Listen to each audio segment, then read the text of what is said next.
High, আমি Priyanka's cooking passion চ্যানেলে আপনাদের সবাইকে স্বাগত। গরমকালে শরীর ঠান্ডা রাখতে চাই এমন কিছু যা টেস্টি, হেলদি আর একদম সহজে বানানো যায়। আজ আমি সেরকমই একটা সহজ রেসিপি আপনাদের সাথে শেয়ার করব। আজ আমি নিয়ে এলাম একদম ঘরোয়া স্টাইলে টক ঝাল মিষ্টি আম পান্না রেসিপি। আশা করি আমার আজকের এই রেসিপিটি আপনাদের ভালো লাগবে। তাহলে চলুন দেরি না করে দেখে নিন আমার আজকের এই রেসিপিটি। আপনাদের কাছে আমার অনুরোধ রইল ভিডিওটি প্রথম থেকে শেষ পর্যন্ত দেখার জন্য। সবার প্রথমে এখানে আমি গ্যাসের মধ্যে একটা কড়াই বসিয়ে দিয়েছি। এবার আমি কড়াইয়ের মধ্যে দিয়ে দিচ্ছি পরিমাণ মতো জল। এবার আমি জলের মধ্যে দিয়ে দিচ্ছি আম। আমি এখানে দুটো আম নিয়েছি।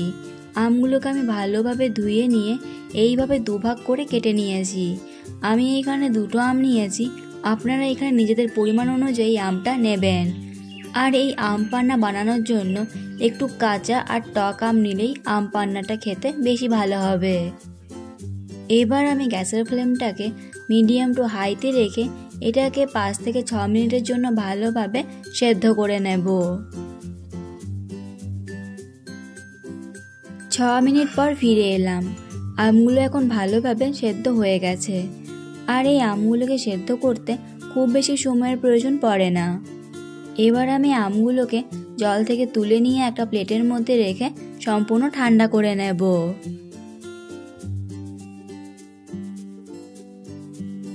আমগুলো এখন সম্পূর্ণ ঠান্ডা হয়ে গেছে। এবার আমি একটা চামচ দিয়ে আমগুলো থেকে আমের পাল্পটাকে ভালোভাবে বের করে নেব।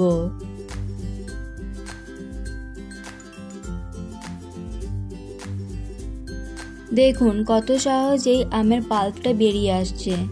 এত সুন্দর আমের পাল্পটা বেরিয়ে আসছে কারণ ঠিকঠাকভাবে আমগুলোকে সেদ্ধ করা হয়েছে।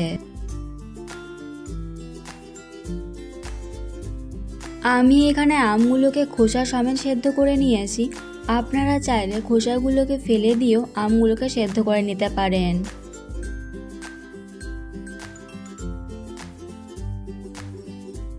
আমি এইভাবেই সবগুলো আম থেকে আমের পাল্পটাকে বার করে নেব।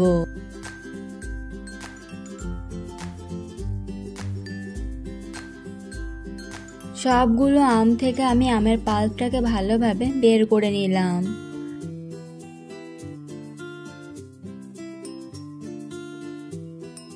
এবার আমি এখানে একটা মিক্সির জার নিয়েছি।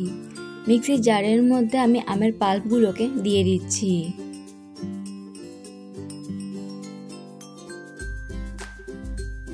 মিক্সির জারের মধ্যে আমি সমস্ত আমের পাল্পটাকে দিয়ে দিলাম। এবার আমি এর মধ্যে আরও কিছু উপকরণ দিয়ে দেব। দিয়ে দিচ্ছি 2 চামচ মতো চিনি। এইখানে আপনারা নিজেদের পরিমাণ অনুযায়ী চিনিটা দেবেন। আম কতটা টক তার উপর নির্ভর করে চিনিটা দিতে হবে। এবার দিয়ে দিচ্ছি একটা কাঁচা লঙ্কা। আমি এখানে কাঁচা লঙ্কাটাকে দুভাগ করে দিলাম। আর দিয়ে দিচ্ছি সামান্য একটু বিট লবণ। দিয়ে দিচ্ছি সামান্য একটু এমনি লবণ। আর দিয়ে দিচ্ছি সামান্য একটু আমচুর পাউডার। এবার আমি সবশেষে এর মধ্যে দিয়ে দিচ্ছি অর্ধেকটা পরিমাণে কাগজি লেবুর রস।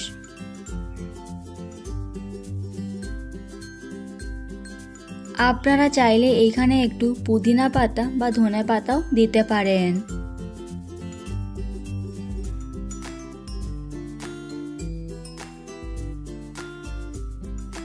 এবার আমি এর মধ্যে দিয়ে দিচ্ছি সামান্য একটু জল। খুব বেশি জল দেওয়ার দরকার নেই। এবার আমি সব কিছুকে একসাথে ভালোভাবে ব্লেন্ড করে নেব।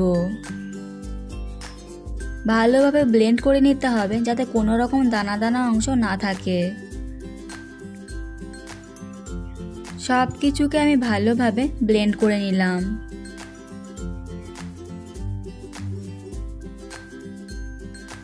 আমি আপনাদেরকে দেখিয়ে দিচ্ছি, দেখুন মিশ্রণটা ঠিক কতটা সুন্দর তৈরি হয়েছে। এবার আমি এখানে দুটো গ্লাস নিয়েছি। গ্লাসের মধ্যে আমি দুটো আইস কিউব দিয়ে দিলাম। দুটো গ্লাসের মধ্যেই আমি দুটো করে আইস কিউব দিয়ে দিলাম। এবার আমি এর মধ্যে দিয়ে দিচ্ছি আম পান্নার মিশ্রণটাকে। আমি এখানে 3 চামচ করে মিশ্রণটাকে দিয়ে দিচ্ছি। আপনারা আরও বেশি বা কমও দিতে পারেন। তবে আমি আজকে শরবতগুলোকে যেহেতু একটু ঘন করে তৈরি করব, সেই জন্যই আমি এখানে একটু বেশি করে মিশ্রণটাকে দিয়ে দিচ্ছি। এবার আমি এর মধ্যে দিয়ে দিচ্ছি ঠান্ডা জল।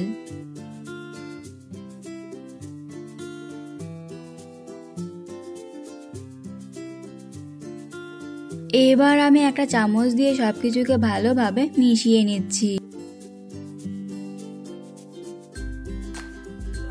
আপনারা চাইলে এই পান্না ফ্রিজে রেখে 2-3 দিন পর্যন্ত সংরক্ষণ করতে পারেন। আরও বেশি টক বা কম মিষ্টি চাইলে পরিমাণ মতো চিনি বা বিট লবণ দিয়ে অ্যাডজাস্ট করুন। টেস্ট একদম পারফেক্ট হবে। আপনি যদি আমার চ্যানেলে নতুন হয়ে থাকেন তাহলে ভিডিওটি দেখতে দেখতে আমার চ্যানেলটিকে সাবস্ক্রাইব করুন এবং পাশে থাকা বেল আইকনটি অন করে দিন আরও নতুন নতুন ভিডিওর আপডেট পাওয়ার জন্য।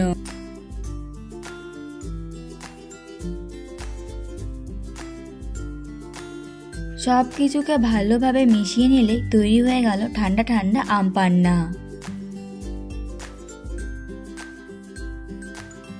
গরমের দিনে এই ঠান্ডা ঠান্ডা আম পান্না আপনাকেও রিফ্রেশ করে তুলবে। রেসিপিটি কেমন লাগলো অবশ্যই কমেন্ট করে জানাবেন।